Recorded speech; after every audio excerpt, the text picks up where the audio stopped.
Good morning and welcome to Tryon Palace Live. This is Hadley Gardens. I'm the Gardens and Greenhouse Manager here at Tryon Palace. And this morning we are going to catch back up on a lecture that we started and had some tech issues with a couple of weeks ago now. So we're going to talk about behind the garden gates at Tryon Palace. As a reminder, feel free to drop questions in the comment section below and we will answer those as we are able at the end. So without further ado, we're going to start this thing off. So for those of you who may not know, the palace has been a reconstructed area. They started this in the 1950s. For many of you who may not have seen these pictures, I think this is kind of an interesting look at it. I'm going to try and use my pointer, so bear with me. But if you see right here, this actually used to be George Street, and it went all the way across the river. This is that bridge that Lindy Cummings talked about in her talk a couple of weeks ago. And so the road actually went directly through the property. So you're able to kind of get a better view of how much of this was actually a neighborhood before they started the rebuilding process in the 50s and 60s. We've changed a lot since then. The picture that you see on your left is about the 1960s, early 1960s, and then we have our kind of grown-up version about 2013 on the right. So it gives you an idea of how much everything's changed. I always think it's really interesting to see the difference, especially with the wilderness. You can see those little baby trees out in the wilderness in that area originally. So a big thing to note with all of our gardens at the palace, they were designed by Morley Williams, who was overseen by a garden committee from the commission. He was a landscape architect. He'd done a lot of the research existing at the palace for the archaeology sort of thing, so he had a lot of experience with this. He'd worked previously at other historic sites, had done a lot of work with their kind of renovations or recreations of gardens. But one really important thing to note as far as the palace is concerned is that we, to this day, have not ever really had significant archaeology discoveries as far as the gardens are concerned. So what Morley Williams was creating was very much based on the kind of era of the day and the taste of the day. So we refer to our gardens as colonial revival gardens, meaning that they are more or less inspired by colonial gardens, but not necessarily the same as what a colonial garden would have been. You really have to remember in the context of this that when the palace is being rebuilt, this is the 1950s and 60s. We're getting over kind of the World War II era. This is the kind of baby boomer generation really starting to ramp back up. Everyone's really interested in these kind of historic sites. This is about the time that things like historic or colonial Williamsburg are becoming really, really popular. And so there's very much a style, and that is what we refer to as colonial revival. So our gardens are colonial revival, not inherently colonial, and we'll kind of see more of that as we go through. This image also is of him standing at the Latham Garden before it is formally dedicated in the early 1960s. So what we do know about the gardens, there are two maps. There's the Sautier map and the Miranda map. The Sautier map is this one here, and then the Miranda map is this one on the rightmost side. When they were building the palace originally in the the late 1700s, they used several different construction kind of methods. They had a lot of ideas for what they were going to do. When the palace opened in the 1770s, they didn't actually necessarily have all of these gardens ready.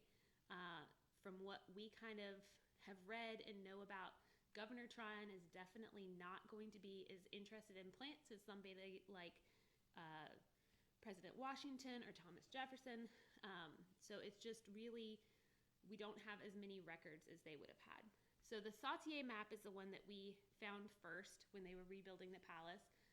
This kind of comes out of that same stuff that comes through the New York Historical Commission, those records that have the early palaces laid out by John Hawkes. They knew there was another map when they were building the gardens in the 1950s, but they were not sure what or where that map was really going to be. They didn't know it would be so different, and so that map is the Miranda map.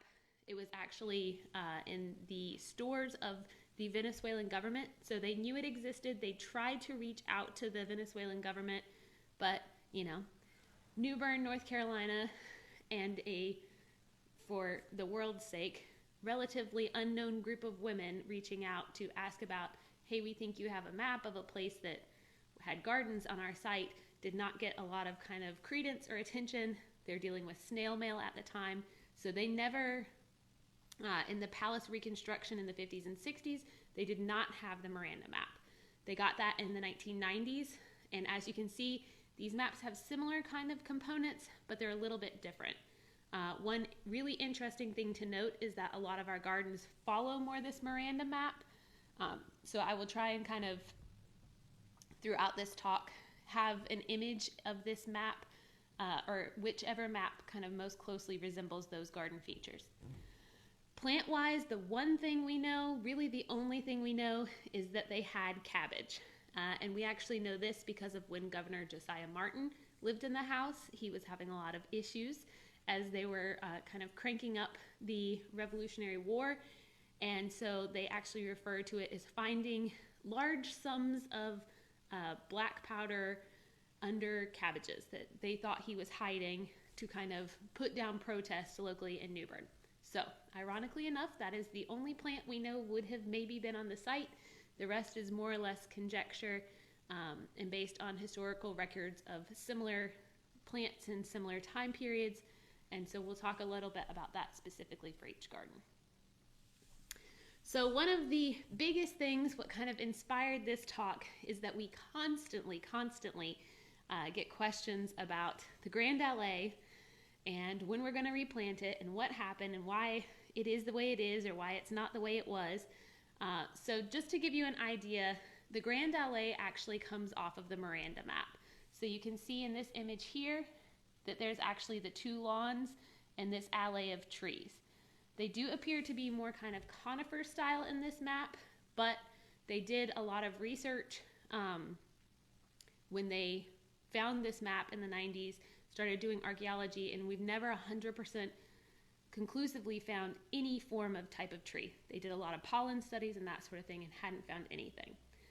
So, ironically, when they were rebuilding this in the 50s, the reason that it ended up with this alley is because everybody kind of thought it would look nice. And so Morley Jeffers William ended up going to the commission, garden committee, and saying, I think I'd like some conifers.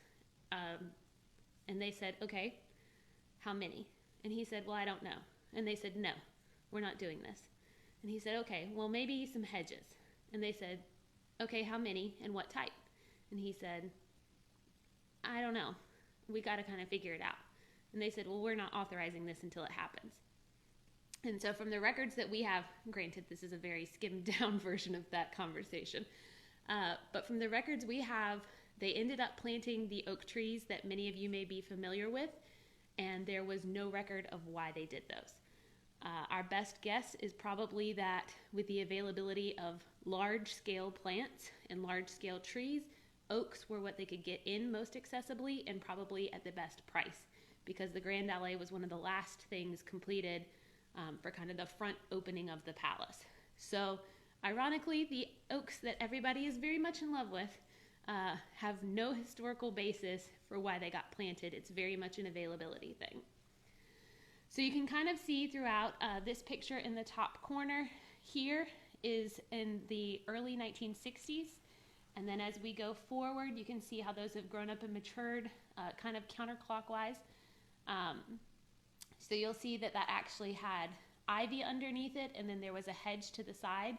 It was a really beautiful shade space, but those trees kind of hit the end of their lifespan.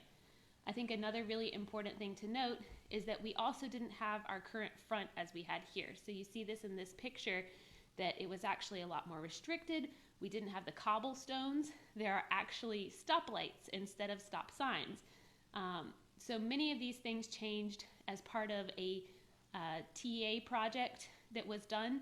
So this picture here on the bottom is in 2004 as part of the cobblestone kind of streets in front of the palace, and a lot of that redo, they took all of the trees out. We have some of what we refer to as the tree cookies, and they were damaged and dying. Most of these older trees only have a lifespan of anywhere between 40 to 60 years for these oaks, and so they had actually started to be pretty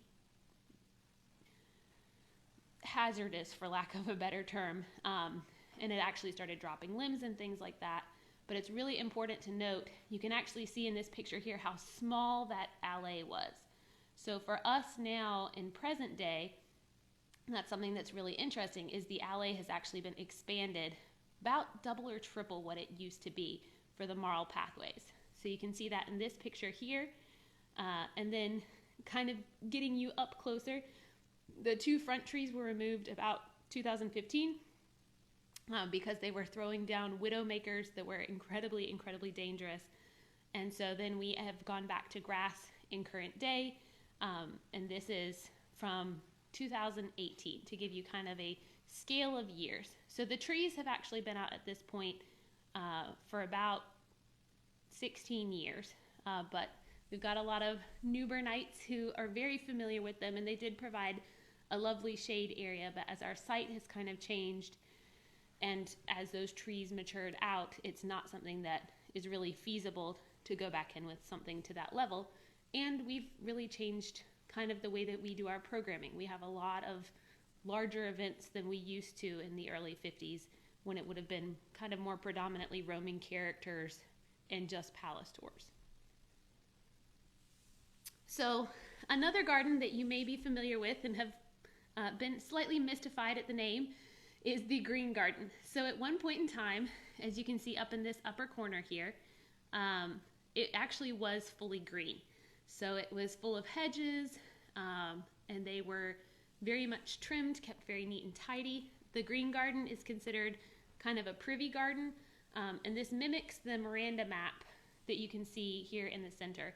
So those kind of side gardens off the sides of the houses would have been more private gardens that would have been more restricted for the governor and his family or very special guests. There aren't going to necessarily be things that you're kind of letting the general public wander in and out of. So this knot garden style has stayed in place regardless. We've never changed the knot garden style of it. But over time, we've kind of decided that green is a lovely color.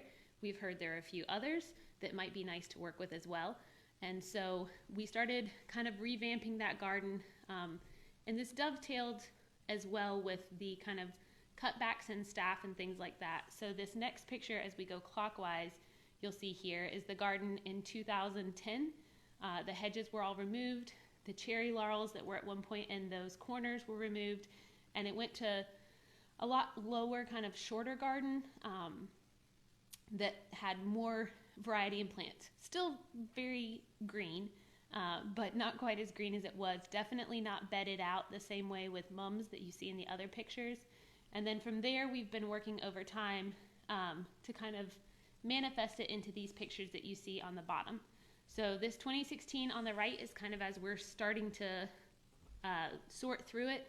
One of the big things that had happened from 2010 to 2016 is that we'd kind of lost some of the consistency.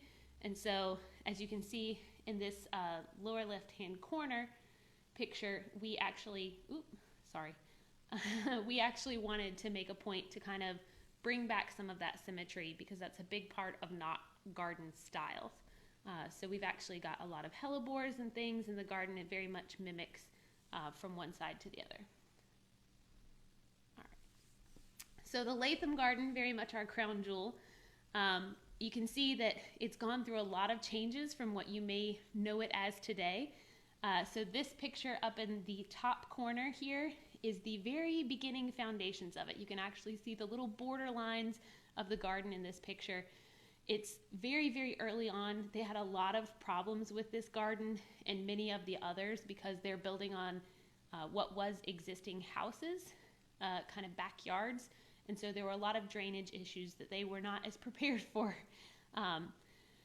that they had to deal with. So the Latham Garden was actually replanted several times. So this picture, kind of on the other side, is about 1959, 1960. You can see that they actually have different style hedges than what we did do at this point. They were very much trying to pick plants that were very English, as they were doing kind of the colonial revival. And one of the big things that sometimes happens to English plants here in southeastern North Carolina is that it's a bit hot compared to England. They don't really have those 100 and some degree days with a lot of, 1,000% humidity that we do. So a lot of the plants that may grow well in England do not grow well here, or grow in a limited basis that is not really applicable for hedge style gardens. For hedges, you really got to have something that's going to fight its way through and be really tough, consistently tough. Because when something dies, then you got a weird patch in your hedge. So they actually changed these hedges again. They started, I believe, as Santolina and Germander, both plants that we have on site, but I think we're at maybe 3 or 4 of those. We don't have hedgerows of those. And then in this picture, this is about the 70s. This is a great illustration, and the Latham Garden is always very much a focus of that colonial revival idea. So you're using a lot of color, borderline considered garish to some people probably, but really you're just really wanting to have that influence of color and variety. And so it's always been one of our gardens that changes. So we have 3 seasonal changes generally that happen. Generally that's going to be starting in October. We put in tulip bulbs or other such bulbs underneath the ground, or into the ground. And then we top those with either violas or pansies, depending on the time period for the garden. We take those out in the end of April, beginning of May. So we've actually just done that on site recently. And we switch those to summer annuals, varying colors, varying plant specimens, all of that. And then generally we switch to mums, thus kind of the Mumfest name, in September. So this garden changes a lot because of that kind of colonial revival style, that input of mass color, mass display. So in other gardens where we may focus a little more predominantly on perennials or reusability of plants that don't have to be constantly changed, that's not the focus of Latham Garden, especially in those center beds. I also think it's really interesting to note as we go forward to pictures, you can see how much wider the hedges have gotten over time. There are actually some beds that no longer have plants in the middle of the hedges. So you can really see through all of these pictures kind of that continuing use of the color just kind of bursting forth from everything. So this picture in the top left corner is about 1980. This picture is going to be the late 90s, early 2000s, and then these are going to be about 2013, 2015, 16. So it gives you an idea kind of how things have changed. You can tell kind of the difference in plants that we have throughout as we change with our summer as well. But it's really a beautiful garden, and one that very much is considered kind of our crown jewel.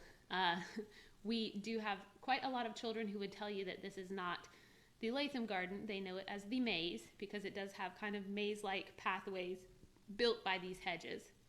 The other big thing to note is that for these hedges, you can see on the right side pictures, this is actually dwarf Yopon holly. It is not boxwood. We do still have boxwood hedges in this garden, but they are explicitly around the outsides.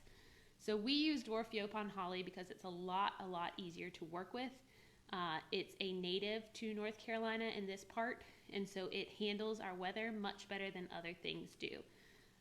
It's also very accessible, grows quickly, is easily sheared. So if you've got some problem child boxwoods in your own yard that you're not desperately in love with and willing to spend a lot of time keeping going, I would highly recommend looking at dwarf Yopon hedges. So this garden is the Hadley Garden. This is one of my kind of personal favorite changes, mostly because I pseudo-orchestrated some of the later things. So Hawks Allee started as a lot of our gardens did. So this is kind of the early 70s up here on the top left. Very much kind of covered in hedges, bedded out with mums and tulips and other things as the seasons changed. But it became kind of not feasible to work with like that. So they actually had cleared it to some extent, as you can see down here in this picture, which is going to be about 2005. So they're bedding it with more kind of tender perennials, things that'll bloom very prolifically, but not necessarily going to be kind of that hedge look. It's a little lower, a little less that kind of niche effect around these statues. And then as that changed to be a little more realistic with our staffing in the 2000s, they added in kind of that hedge look again. If you can see around the back of the statues here, they actually have arborvitaes behind them. And so those were used to kind of mimic that hedge effect without it taking up the full space of the garden. So there's still a lot of other perennials you can see behind here on either side. Forgive me. But so it didn't end up being that full bedded out with annuals. Unfortunately, if you have arborvitae here in North Carolina, you may be familiar with a nasty little pest called bagworms. So they actually make cocoons out of the arborvitae. It looks like little pine cones. If you see this on a plant you have, and then you smush it, and it's kind of sticky and very much not a pine cone, you've probably got bagworms. Unfortunately, for chemical treatments, they're all pretty nasty and really unfriendly, kind of to humans and very much so to pollinators. And for us, that's one of our big focuses. We're really trying to be cautious about the chemicals we spray on site, only using what we absolutely have to, and really reducing the toxicity in what we're using. So we decided in 2017 that we were going to remove those because they'd gotten so unhealthy that they looked terrible.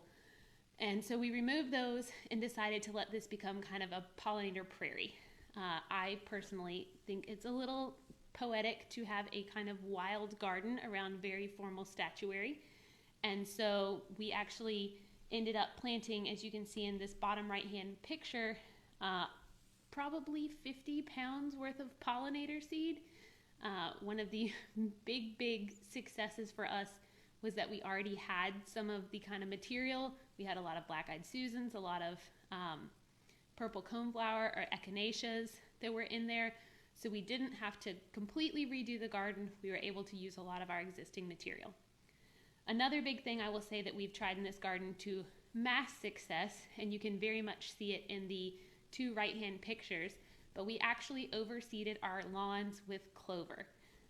Any of you who are super obsessed with your turf grass are probably crying right now. I'm sorry, but for us, clover is a really good way of kind of making a more consistent basis for gardens. So the Hawks Allee had ended up becoming somewhere that was very weedy because of the traffic from school groups and visitors and weddings. We had a lot of patchy areas that had just kind of faded out. And so we seeded in with clover to kind of hold some of that soil over till the grass grows, because here in eastern North Carolina, I'd say 99% of us have warm season grass. So it's dormant in the winter and brown, and then it comes up generally March, April-ish, and tends to get its regular color. Clover, on the other hand, actually comes up a lot earlier, can be generally a pretty good perennial, and doesn't tend to overcompete the grass to create long-term problems. Also, if you didn't already know this, clovers are in the legume family and are nitrogen fixing. So for us, this means that we don't have to worry about fertilizing that lawn. And we actually saw really great results with this last year because we had that nasty kind of drought that went on for about 6 weeks. And because of both the protection of the original kind of roots underneath the grass, this was one of our few lawns that did not have really bare brown spots. So if you have spots in your lawn that need a little bit of protection, you can consider clover for this. One of our extra features from this was that we took a group of school kids in last year, third graders, they're excited, they're on board. they're running around kind of crazy, and they walked into the Hadley Garden, and they all went, "Clover!" and promptly sat their bottoms on the ground and started looking for 4-leaf clovers. Could not have planned it better if I had written it in my tour script for the day. But so it's a lot of fun. It does provide some great food for pollinators as well, and tends to make that whole kind of ecosystem of a turf lawn a little bit healthier, especially if you're not really maintaining it chemically. So Pleached Allee is another one of ours that's changed a lot. You can tell in this early left-hand picture that these are actually not what you may think of as the Pleached Allee today. So this is red buds. They're actually trained onto the wood frame and grown like that. However, we have learned from rereading our commission records recently that these were another victim of the drainage issues they had kind of throughout the site, especially on the back part of the south lawn. And so these red buds actually were removed and placed throughout the wilderness. Some of them do still exist. Unfortunately, Hurricane Florence kind of killed a few of them for us. And so this garden, this area was replaced with Yaupon hollies. So this is why in the other gardens I say dwarf Yaupon hollies, because regular size Yaupon hollies can get very, very large, averaging on anywhere from 15 to 20 feet. And so with this garden, what we were really kind of careful to do is that we started to redo this, because as you can see, the idea of the Pleached Allee is that it maintains very tight kind of on the trellis itself. And so they had grown up over time, gotten kind of unwieldy, older stems, not as easy to cut back well, and have that look. And so we actually started in 2013 with the help of one of our volunteer arborists, taking out a lot of those stems. So it took us about 3 or 4 years. As you can tell, this is kind of a shady, dappled sunlight area. And so we didn't want to just clear cut the whole thing. We have a lot of brides who take pictures in there, and so we try to be aware of kind of what they're looking for in there as well. So one of my favorite changes over time, this is the Wilderness Garden. And as you can see in this picture, I think this is just kind of a fun iteration for what happened over time. So if you didn't already know, in this picture here, you can see that there's actually South Front Street used to go straight across what is the South Lawn today. And so that ended up being a lot of where their problems were, because I think it's something like 18 feet of fill were added into this section back here. Fill dirt does not have particularly great soil quality, and so it had a lot of drainage issues. They ended up bringing in many professors from NC State doing lots of soil samples. I've heard as many as 4 or 5 replantings for the wilderness, especially of smaller things. But so I think it's really interesting to look out. So this picture is the bench at the back of the palace, on that kind of palace back steps area. And these are all the little trees that have been planted. So one of the interesting things, you can see some of the sizes in here. This is actually a little magnolia over here. So one of the big things that we always have to remember, both in our landscapes at the palace and in our home landscapes as well, is that things grow. That's kind of the innate nature of plants. That's what we get them for. But there were a lot of issues that ended up coming from the fact that they're buying plants that are very much kind of the same height as me. So 6-foot trees, 8-foot trees, maybe on a crazy day, like a 12-foot tree. And those trees get really, really big. And so as gardeners, it's always a little bit difficult to make sure you're not overly closely planting something. It's hard to envision that 8-foot magnolia will someday be 60 feet tall. But in the Palace Wilderness Garden, they actually had a lot of issues with this, because those things did get very tall. They did grow very, very wide roots. And so in this picture here in the bottom corner, you can actually see that this is marl pathway, very similar to what we have in the front driveway. And all of this actually used to be bricked. But when you have brick walkways and tree roots will win, always. And so they actually ended up taking up all of the bricks because of all of these large trees that were throughout that area and redoing it with marl. Marl doesn't really win against tree roots either, so this is something that we've been looking at for the past couple of years to figure out a better strategy that's a little more cognizant of kind of accessibility issues and that sort of thing, while still maintaining that natural look of that area. So you can see today, this is from about 2013 to present day, some of those trees grown up and how much larger they are than what they were. I will point out that it's really interesting to me to note on this one, this is one of the live oaks at the back of the palace, and we always get questions about, oh, so those live oaks have been there as long as the palace, since the original palace. And we always have to point out, nope, those are 60 years old. So they were actually put in at the same time as the palace reconstruction. And so a warning to people who may be interested in live oaks, yes, they grow slowly, but they don't grow as slowly as you think. So if you plant a live oak next to your house or in your backyard, the maybe not next owners, but maybe 2 owners down the road may not be saying very friendly things about you when they have to deal with a tree of that scale. So something to really consider as you go forward with that.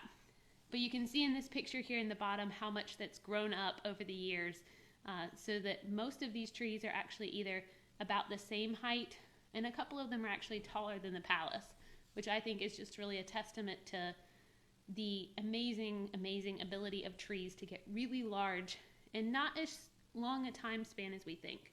So almost all of these are going to be planted either 60 years ago or a lot of them sooner.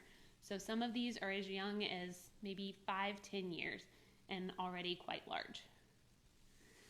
So the Kellenberger Garden is one that's gotten a lot of press over the last year, especially as we celebrated our 60th anniversary last year. And the Kellenberger Garden has had a lot of different changes over time. So this picture here is actually, I believe that's 1962. So you can tell that it's got kind of this patterning that we see very much in this Miranda map as well, this kind of cross pattern garden, and then around the sides. The big difference as far as the Kellenberger goes is that the Kellenberger, compared to the Miranda map, is actually located on the side of the palace opposite from the green garden. So on the Miranda map, this would have actually been approximately the whole of the back south lawn. There would have been no back south lawn. So this is one of the big challenges with both the Miranda map and the Sautier map. We have a lot of elements from both, but they're in no way the same as either map represented. So you see that we've got a lot of different colorations in here. One of the big focuses of the Kellenberger Garden is that you are supposed to be able to see it from above as well as from in the garden. So a lot of these pictures are actually taken from the council chamber windows or the governor's bedchamber upstairs. And so we're really trying to be cognizant of the fact that we are going to have a bird's eye view of this for a lot of visitors, not just walking through. So they referred to it as kind of a stained glass garden. They had a lot of different hedges and things like that in the early years. This is, I think, the 1980s. And then as they changed this garden, they were kind of redefining what it was. And so they started going to more bedding it out, which means you're just putting a mass of the same kind of plants in it. It became one of the gardens that changed very, very frequently. So you see mums in this picture, but that would have also gone to tulips and then summer annuals as well. And so there's kind of back and forth. Every gardener has their own style and kind of preferences. And so one of the big things that happened with this garden is that they decided that they did not want the maintenance of having to constantly change it over and over and over again.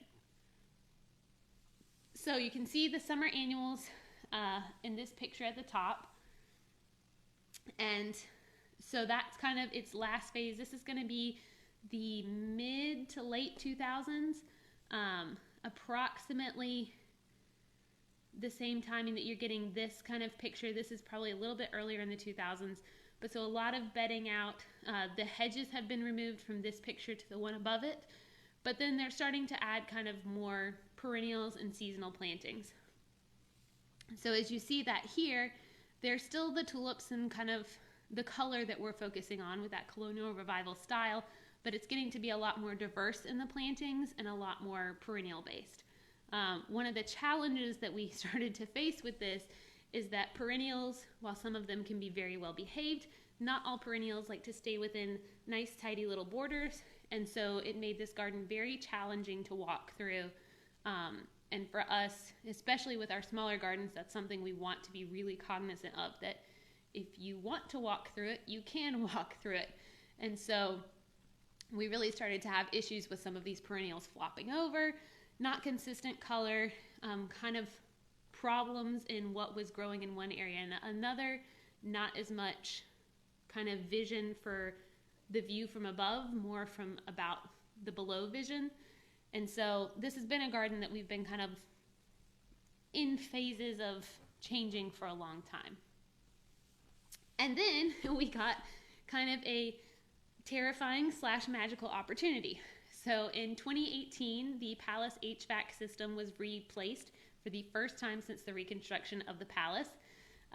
Unfortunately, because of how the palace was built, these pipes run from our outside portion of the HVAC system into the basement of the palace and had to be removed. So all of these pipes had to be dug up. Originally, we thought this was just going to be a partial trench.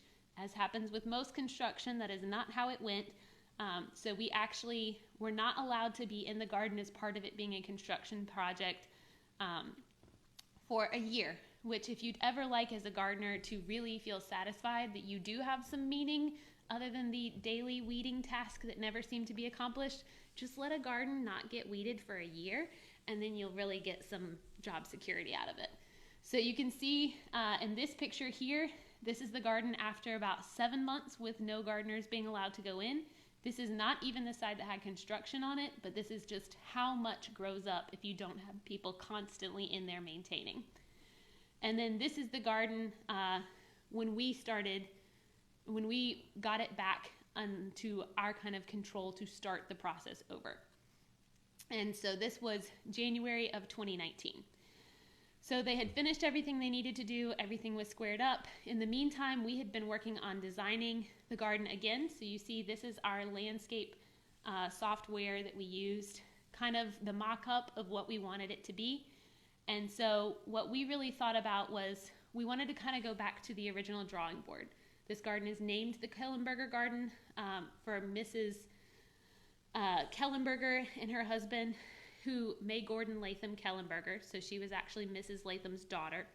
And so she was very instrumental in the early garden. She served on the garden committee. She served on the commission for, I think, 30-ish years. And so this garden's named and dedicated in their honor. And so she had very specific things she wanted. She was a huge fan of the color pink. She was not a super fan of pink and red clashing together. So you actually can see in some of these pictures as we go on that there are pink walkways. The bricks are not that true red. They're actually a pinkier color. And so we decided that we would go back in still with perennials because we do have a restricted garden staff compared to what they had in the 60s. But we wanted to make it so that it was a lot safer and more convenient for people to walk around. So all of those have kind of border edges of perennials or of annuals or very compact short perennials that are not going to flop over the walkway. So we replanted it.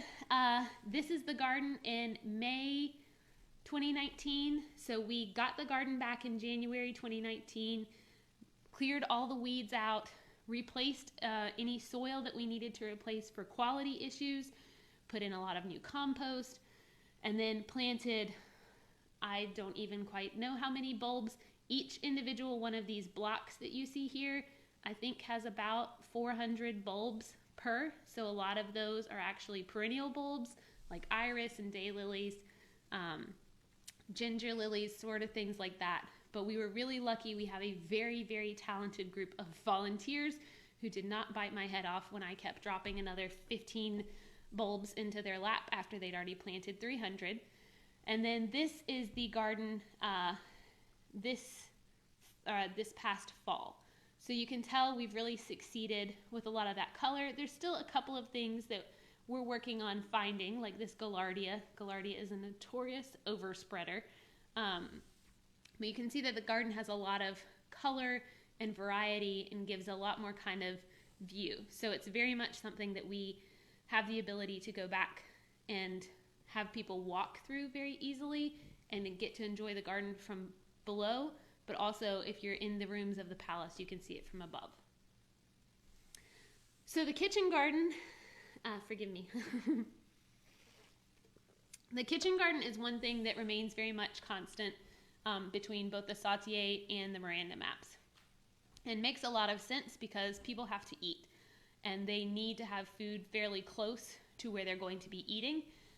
The difference is that in this is the Sautier map. They're actually laid out more in front of the palace and fairly large. And then in the Miranda map here, they're actually expanded to be fully on both sides of the palace. So they went back in. They knew a kitchen garden was going to be critical. You can tell in these two lower pictures, this is, I think, the late 60s and then kind of early 70s. They knew that they were going to do some things, but they really struggled to kind of figure out how to do kitchen gardens as they were going to. You know, we've evolved a lot in the way that we have our own kitchen or vegetable gardens at home compared to what they had in the governor's time period. So you'll see some things have very much changed from then to now. So these beds are actually all herbs, which would not have been very much representative of colonial time periods. They would have mixed in their herbs and vegetables much more than we really do today. Ironically, that's now a fad of companion planting. So all things old are new again. And one big thing that my tech guru has reminded me is that we do actually have a live feed of our kitchen garden. So if you go on YouTube, you can see a live feed of our kitchen garden as it is today, and kind of keep an eye on that. We're actually changing things out right now from winter to summer production as well. But one of the big changes that tends to be everybody's kind of favorite deal is that they started to have a lot of these trellises and espaliered fruit trees on the fences and the walls. So one of the things you can see the last few remnants of here, at one point in time, they actually did have fruit trees in the center of every bed. If you've ever grown a fruit tree, you know how much space that takes up. And if you've ever grown vegetables, you probably know how much sunlight they need. A lot of us have struggled and kind of lied to ourselves about, yeah, no, I've got 6 hours of sunlight enough to grow a tomato, and then things don't quite happen right. So they actually ended up taking out the trees that they had that were in the centers of the beds and remaining exclusively to trees on the trellis walls and then on the fences. So this technique is called espalier. You can actually see on this fence here some of the little trees that are planted along. So espalier means that you're running the branches horizontal and you're pruning out anything that's vertical. It makes it a lot easier harvesting wise. It's very much kind of a technique that's used for the prettiness of it, but it does have some functional basis. And then for us, it actually allows us to have kind of better sustained crops because the kitchen garden is walled in completely by bricks. We actually don't get as much frost damage as some other places locally do because those bricks are radiating heat back out in the winter when these plants would be a little more tender. So the kitchen garden has changed a lot as well. This is one of our largest gardens. I think this is probably 1/3 of an acre, just this garden. It is a monster for kind of the size of it because we really do try, especially in this garden, this is probably our most historically based garden. So we're growing 99% heirloom vegetables and herbs and flowers in here. We're really trying to aim for display garden over production garden. However, our kitchen office, which you'll see is right there, very conveniently located, does use this to cook on a kind of 5 to 6 days a week when we're open. So if you haven't ever checked that out, you should. But so we do a lot of different techniques in here. We really focus on companion planting. We really have looked a lot at kind of cover crops and things like that. So it's very much, for those of you who may be local to New Bern, it's a great way to kind of figure out some of the things that may grow well in your own home gardens, because we have a lot of different varieties out there. I think the low estimate for this year is that there will be 14 varieties of heirloom tomatoes. Somebody gets crazy when they order seeds in the winter. So the Stanley House is one of ours that has moved. A lot of people have heard talk of the Stanley House moving to its current location, but may not actually realize. So that is a picture of the Stanley House moving down the road to its current home. You can see in these pictures that kind of engraving that the summer houses we have actually used to be on the front side of the property. There was a lot of kind of tree gardens around it on the front side of the property, but as we have it today, it's kind of changed. So you can see a little bit of it from the back of this picture here on top.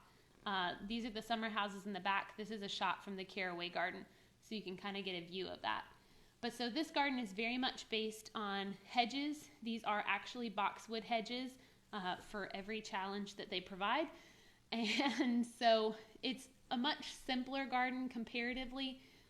For a long time, the Stanley Garden was kind of seen as, at one point when we very first opened this garden, it actually won, it and the Carraway Garden won as a Garden of Merit early on. And so there's a whole ceremony with, I believe, Mrs. Nixon, who came out to give the awards for that. But it had kind of fallen to the wayside as we lost staff in the 90s and 2000s.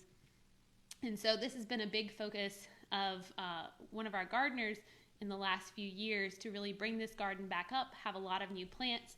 And so the theme we've kind of aimed for in this garden, excluding these lovely camellias, which are located in front of the house, is to make it a white garden. So as you can see in this top picture here, there's a fountain at the back of it. There's this lovely lawn, so we have a lot of weddings that happen back here. And so we decided it was appropriate to kind of theme our flower choices and our plant choices to be more white-based or variegated kind of greenery to give a nice backdrop for whatever events may happen there. It's a really, really fun garden to kind of see the changes through. So if you have not been there lately, I would highly recommend it. And then the Carraway Garden. This one is named for Gertrude Carraway. So in Lindy's Palace Live a couple of weeks ago, I believe now, she actually showed one of Mrs. Carraway's scrapbooks. Mrs. Carraway was one of the early commission members with the Palace Reconstruction, and she was actually our first director. So this is named in her honor. We also lovingly refer to it as a baby Latham Garden because it does kind of have that maze pattern of hedges. It is another one of our gardens that we change over as a seasonal display garden. You can see tulips in this bottom picture here, and then the mums above. But so we change this a lot. One of the favorite features in here is also these, which are Prunus mumes, flowering apricots. They litter the ground with pink blooms in January, February, depending on the weather, and are really, really beautiful trees. I will caution you that they do produce fruit. It is not what I would consider edible. You could chew it, and you wouldn't die, but it's not an edible fruit. But that does mean that it's a fair amount of work to kind of keep the babies from sprouting up underneath it on any given day. And so this is the Stony Garden. You can see this garden's gone through a lot of changes and is actually getting ready in the next year to kind of go through another.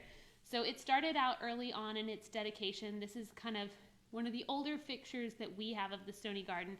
And so it was actually designed to be kind of a tribute to some of the roses that were found in the journals of Lavinia Cole Roberts, who lived just up the street from this garden. So she had a massive amount of roses, something like 500 varieties in her garden in the 1800s, which is stunning if you have tried to grow roses anytime recently. And so they planted a lot of roses, a lot of perennials around. At one point in time, you can see from these pictures, there's a lot of flowers that are blooming frequently, so they actually use this as a cut flower garden back in the days when we had cut flowers in all of our buildings, which I am sure our collections branch head would murder me now for. So they changed these gardens to be a little bit more perennials. One of the interesting things with this garden is it's a great example of, if you put perennials in, somebody will always lose, somebody will always win. So for us, it's been a interesting kind of look at how Black-Eyed Susans will populate the world after the rest of us are no longer here. They are very, very prolific in this garden, and so we're actually working on kind of taming back some of that perennial wildness and adding in a little bit more of those original cutting garden features so that people get a little bit better idea of what we can actually grow. Because there are a lot of things that you may think of as kind of commercially produced flowers that grow very, very well here in New Bern. So the Jones House and the Dot Tyler Garden, I just think it's really interesting to look at the changes over time.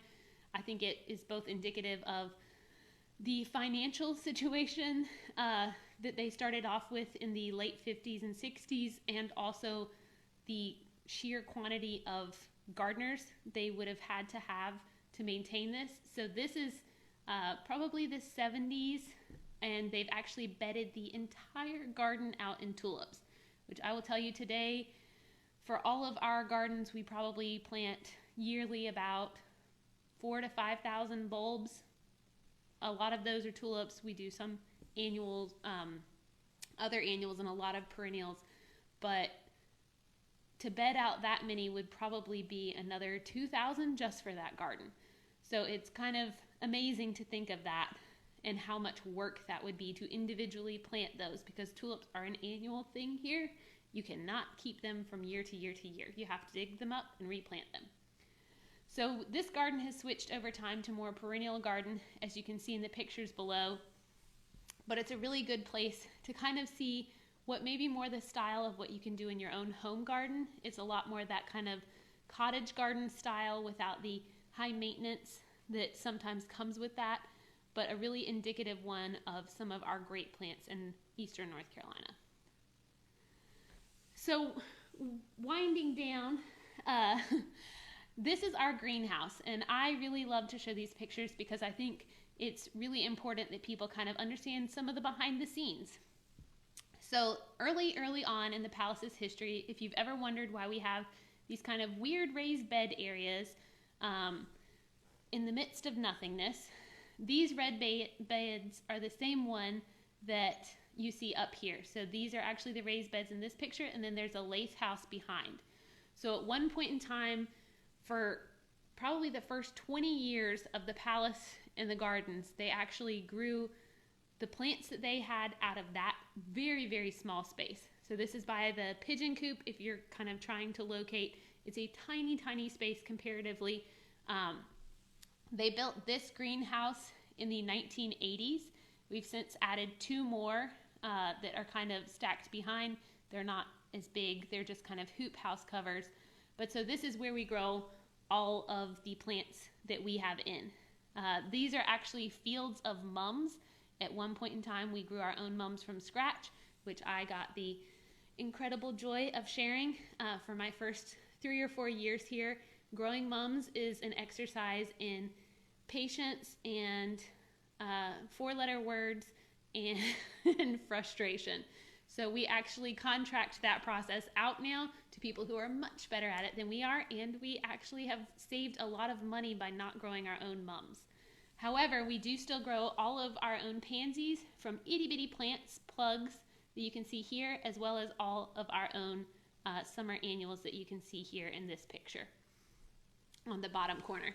So for most of those, they come into us as little things about the size of my pinky, but we actually, as far as perennials and herbs and vegetables, grow all of our own from seed, with maybe 5 or 6 exceptions a year.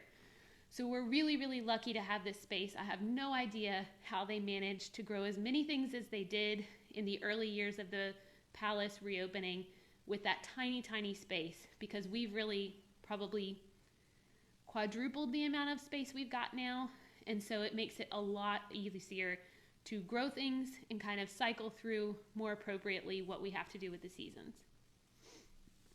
So what really determines our garden design now? Ironically, we are very much in that kind of same range that they ended up having to buy the oak trees in. Availability, by far, is our greatest challenge. It's one of the things that keeps us from getting some of the plants we want.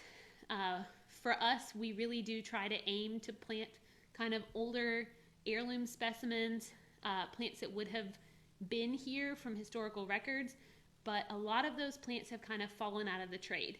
As more and more people are interested in just kind of the knockout roses and crepe myrtles, they are not growing the flowering almond shrubs that take a really long time and are really beautiful in the early spring, but kind of dumpy looking plants the rest of the year. So there's a lot of things like that that we've had to actually work with our local nurseries or grow in-house from seeds or cuttings, which has been challenging. So most of our seeds, if you are looking for that sort of thing, especially heirloom-wise, Baker Creek and Territorial are two of our kind of favorite places to go.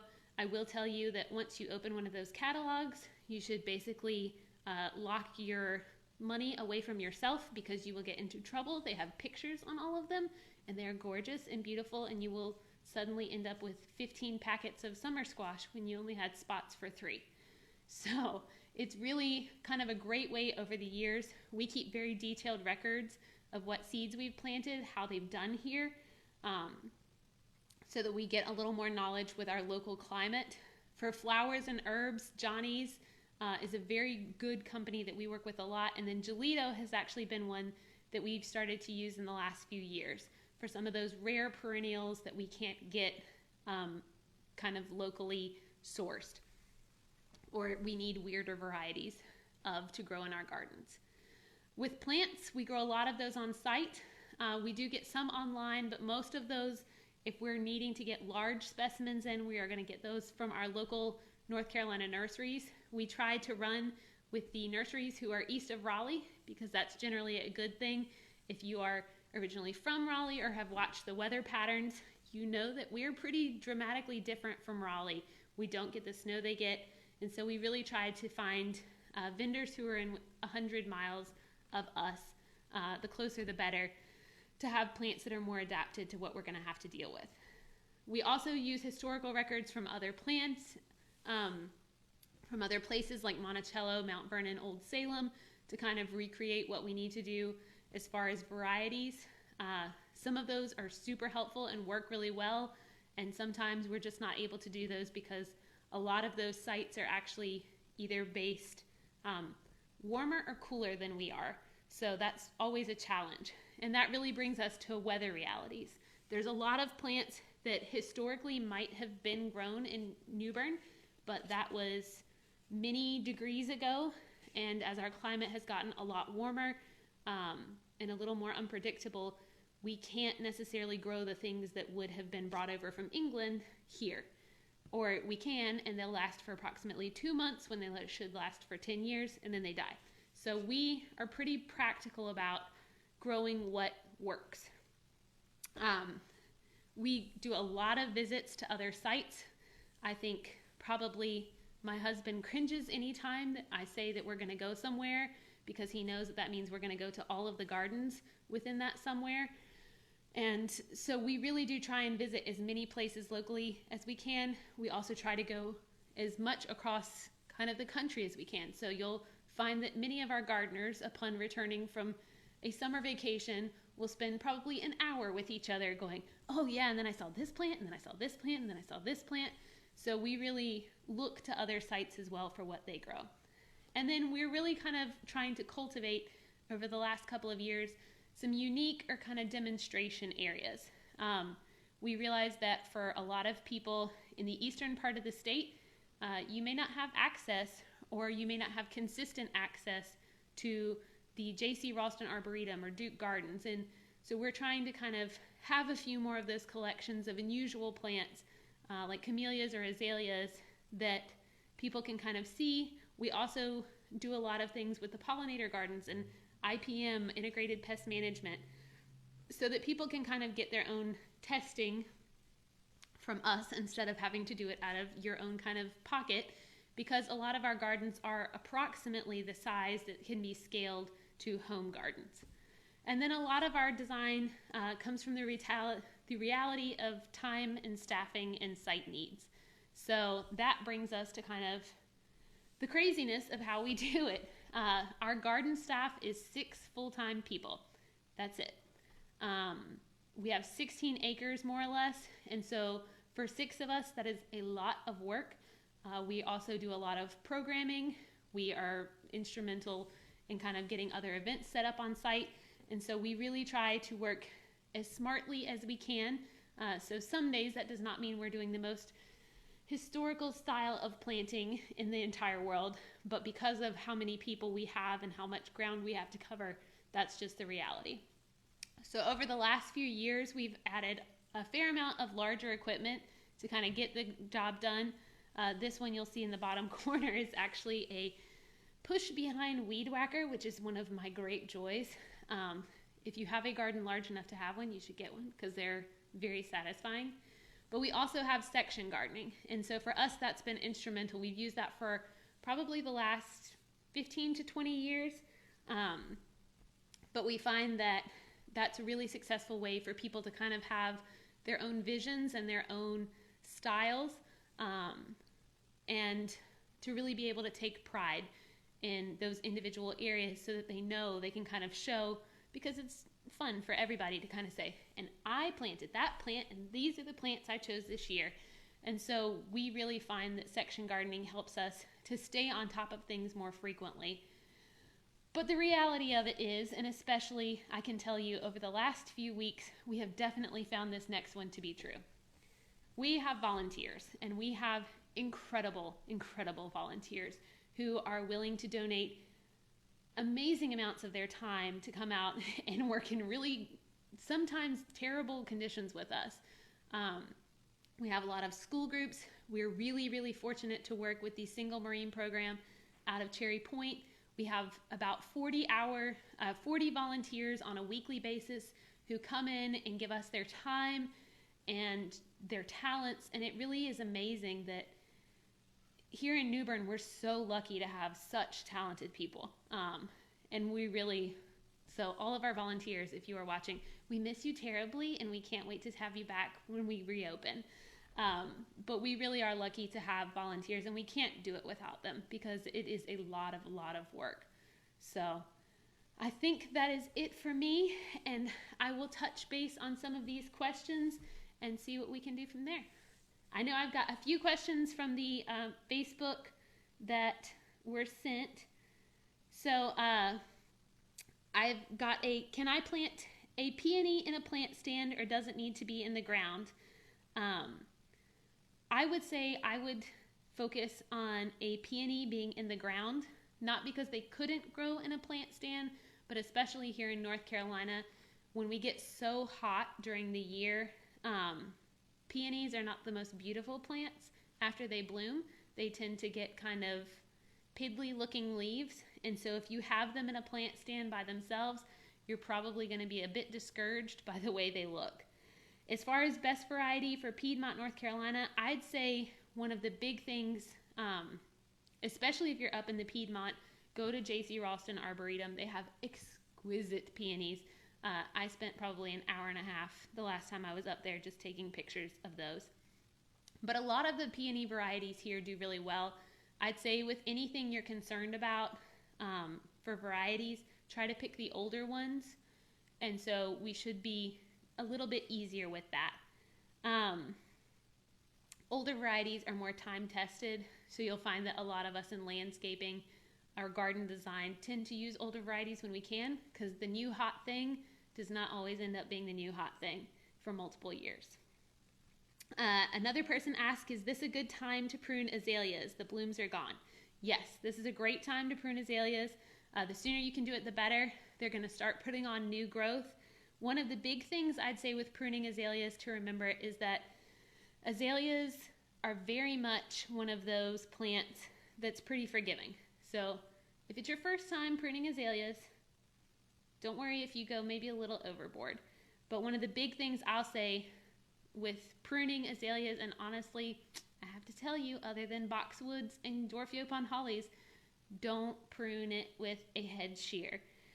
One of the big problems you'll see from gardens that get pruned with head shears is that you're basically shearing the plant to a solid level, but plants don't grow on a solid level, and so within about a month of having done that, you'll have random sprigs that look crazy up on top. So if you try to go back to older growth where you have kind of thicker wood or kind of the more shape you want, go back more individually to older growth.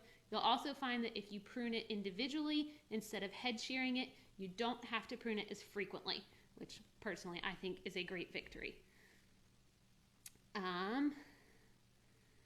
How do you grow and maintain the fruit trees against the wall?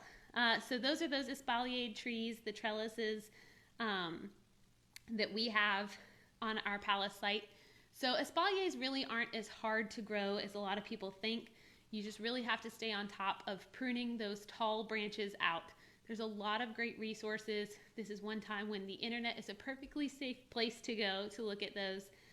For us, one of the things I will say about fruit trees is that in eastern North Carolina, you really, for success with fruit trees, pick the ones that are going to be easier. So figs, pears, plums, some apples, but they can be a little funky. I wouldn't really bother with peaches. We have one peach tree that bloomed and then actually produced fruit for the first time ever in 15 years last year, and I think it produced like 10 peaches. So not really worth your time. But for those, you really are just going to focus on cutting out anything that's not your horizontal. But there are a lot more resources online. Other than that, we just tend to fertilize them as everything else gets kind of fertilized. We do put mulch underneath those as needed. And then we are really careful, especially with our apple trees, when we are pruning, to make sure we're sanitizing our shears in between our pruning shears in between each tree.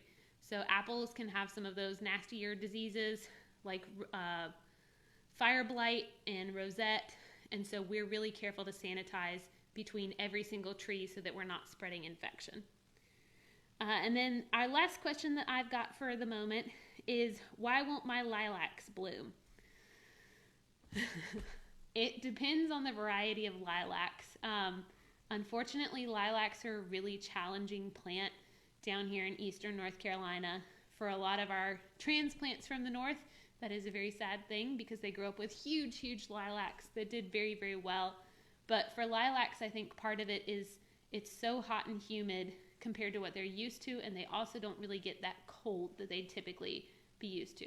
So we tend to exclusively bring in, for our plant sales and things, the Korean lilac styles, so the Miss Kim, and there's a couple of new varieties that I can't remember the names of. But it may just be that lilacs aren't a great plant for where you're putting them. You can try adding a little bit of kind of neutral-based fertilizer if you're worried about that. If it's a big row of them, you can also try kind of soil sampling underneath and sending that in to see if it's any shortcoming specifically. But I will say, as a general reference, if we aren't doing a Tryon Palace Live and you do have other questions, do feel free to send those in.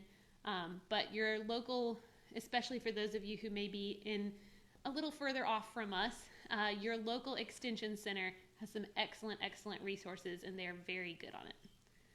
I got one more question, I think.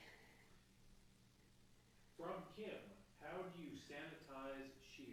So we sanitize shears. Probably the easiest way to do it, unfortunately for this time period, is literally with a can of Lysol. You can do it with hot soapy water, but if you're going through, we have probably 60 trees out in the garden, and so carrying a little thing of hot soapy water would not be hot or particularly soapy after time. So we just actually sanitize it with Lysol spray. All right. I think that's it for us today, but stay tuned. We'll have another Tryon Palace Live on Thursday at 10 a.m., and I hope you guys have a wonderful rest of your day.